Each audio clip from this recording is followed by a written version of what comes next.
జగన్ ఎట్టకేలకు ముసుగు తీసి బయటకొచ్చారని చంద్రబాబు అన్నారు.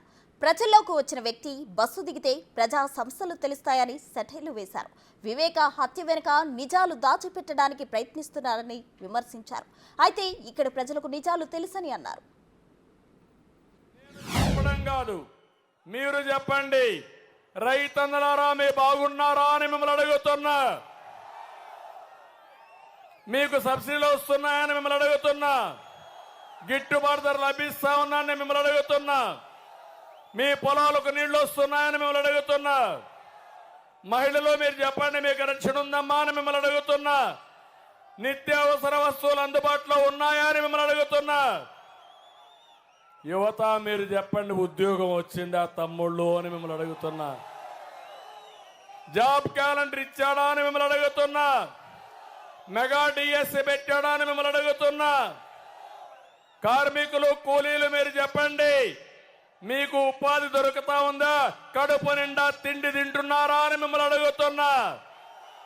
భవన నిర్మాణ కార్మికులు మీరు చెప్పండి, మీకు గుర్తుందా అని మిమ్మల్ని అడుగుతున్నా. పాపం ఉద్యోగస్తులు ఉన్నారు, అక్కడ కూడా పోలీసులు అందున్నారు. ఏమయ్యా మీకైనా నెలవారీగా జీతాలు వస్తున్నాయా అని మిమ్మల్ని అడుగుతున్నా. మొదటి తారీఖు జీతాలు వస్తున్నాయని మిమ్మల్ని అడుగుతున్నా.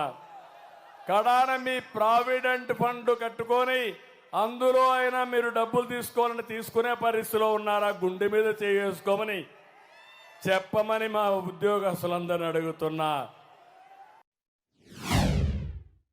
నిన్ననే ముసుగు వీరుడు జగన్మోహన్ రెడ్డి మొన్నటి వరకు పరదాలు కట్టుకొని తిరిగాడు.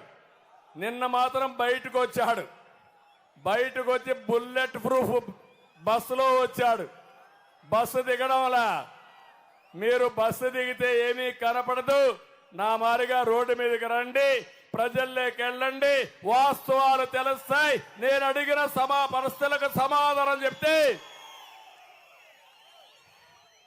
ప్రజలు మిమ్మల్ని హర్షిస్తారు. నిన్నన్నాడు, నంగనాచిగా మాట్లాడాడు. కదిరిలో ఉన్నాం మనం, కదిరి పక్కనే ఉంది పులివెందల. అవునా కాదా తమ్ముళ్ళు? ఇక్కడి నుంచి కేకేస్తే పులివెందల్లో వినపడొస్తుంది. పులివెందల్లో ఏదైనా గొడ్డలు వేటేస్తే ఇక్కడికి వినపడొస్తుంది. అవునా కాదా?